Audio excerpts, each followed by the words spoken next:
Hello friends, welcome to law simplified with me. मैं खुशबू शर्मा। आज हम बात करेंगे common but serious legal issue के बारे में, चेक बाउंस।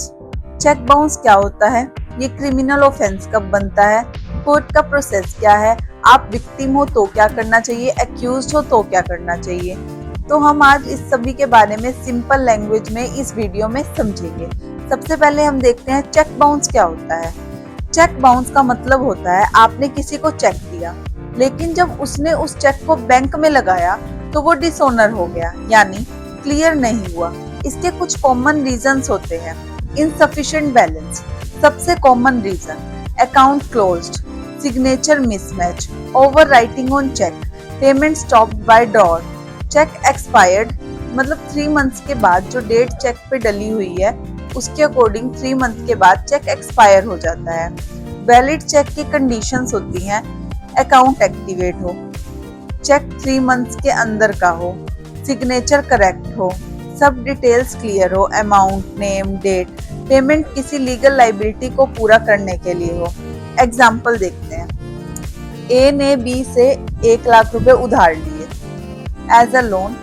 उसने एक चेक दिया रीपेमेंट के लिए। जब बी ने चेक डिपॉजिट किया तो मैसेज आया फंड इनसफिशिएंट। अब ये चेक बाउंस का केस है। चेक बाउंस कब क्रिमिनल ऑफेंस बनता है?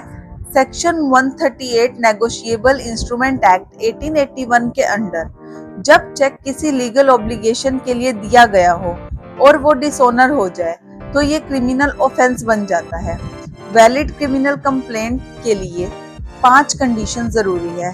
चेक किसी लीगल लाइबिलिटी या उधार को चुकाने के लिए दिया गया हो, चेक बाउंस होने पर बैंक का रिटर्न मीमो मिले, 30 डेज के अंदर लीगल नोटिस भेजना होता है मीमो मिलने के बाद, चेक बाउंस कराने के बाद।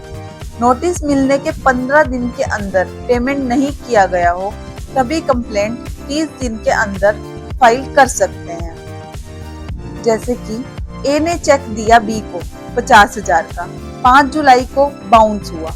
अब 30 दिन के अंदर नोटिस भेज सकते हैं, तो 25 जुलाई को बी ने नोटिस भेजा।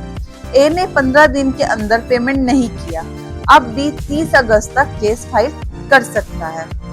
लीगल नोटिस का process, demand notice. Legal notice एक डिमांड नोटिस की तरह भी काम करता है। लीगल नोटिस एक मैंडेटरी स्टेप है, सबसे इम्पोर्टेंट स्टेप है लीगल नोटिस। इसमें आप एक्यूज्ड को फॉर्मली इन्फॉर्म करते हो कि चेक बाउंस हो गया है और आप पेमेंट डिमांड कर रहे हो। तो इसके नोटिस में क्या क्या होना चाहिए? चेक की detail, number, date, amount, bounce का reason, bank return memo, legal liability का मेंशन, 15 दिन का क्लियर डिमांड। प्रूफ को संभाल के रखना होता है, जैसे कोरियर की रिसिप्ट, स्पीड पोस्ट या रजिस्टर पोस्ट जो भी आपने कराया हो, कॉपी ऑफ नोटिस, चेक की फोटोकॉपी, रिटर्न मीमो। एग्जाम्पल देखेंगे। एडवोकेट के लेटर हेड पे टाइप्ड लीगल नोटिस भेजना होता है। अगर एक्यूज्ड नोटिस रिसीव नहीं करता या इग्नोर करता है तो कोर्ट में ये सबसे स्ट्रॉन्ग पॉइंट बनता है। कोर्ट कंप्लेंट का प्रोसीजर होता है। क्रिमिनल ट्रायल की 3 स्टेजेस होती हैं। कंप्लेंट फाइल करने की डेडलाइन, नोटिस के 15 दिन के बाद भी अगर पैसे नहीं मिलते तो अगले 30 दिन के अंदर आप केस फाइल कर सकते हो मैजिस्ट्रेट कोर्ट में। अब देखेंगे सबसे पहली स्टेज क्या है, pre trial stage. Complaint file होती है, एफिडेविट और डॉक्यूमेंट्स। मैजिस्ट्रेट कॉग्निजेंस लेता है, सम्मन इशू करता है एक्यूज्ड को कोर्ट में बुलाने के लिए। सेकंड स्टेज क्या होती है अब इसकी, एक्यूज्ड अपीयर होता है कोर्ट में, कंप्लेनेंट का एविडेंस होता है, चीफ और क्रॉस होता है, वो अपनी बात बताता है, फिर अपोजिट काउंसिल उससे क्वेश्चंस करते हैं, एक्यूज्ड का स्टेटमेंट होता है, डिफेंस एविडेंस दे सकता है अपने अगर उसके पास है और वो देना चाहता है तो। फिर आती है आर्ग्यूमेंट्स की स्टेज। आर्ग्यूमेंट्स पे दोनों पार्टी अपने अपनी बातें रखते हैं और अपने अपने बातों को प्रूव करने की कोशिश करते हैं। Stage third, judgement and sentence, मतलब जजमेंट और पनिशमेंट क्या मिलेगी। मैजिस्ट्रेट जजमेंट देता है, सब चीजों को देख के, एविडेंस को देख के, आर्ग्यूमेंट सुन के फिर वो अपना डिसीजन बताता है, जजमेंट बताता है। अगर गिल्टी पाया गया तो जेल हो सकती है 2 साल से ज्यादा और फाइन भी देना पड़ सकता है, जो चेक अमाउंट है उसका भी डबल, या फिर दोनों भी हो सकती है, दोनों में से एक चीज भी हो सकती है। एग्जाम्पल देखते हैं।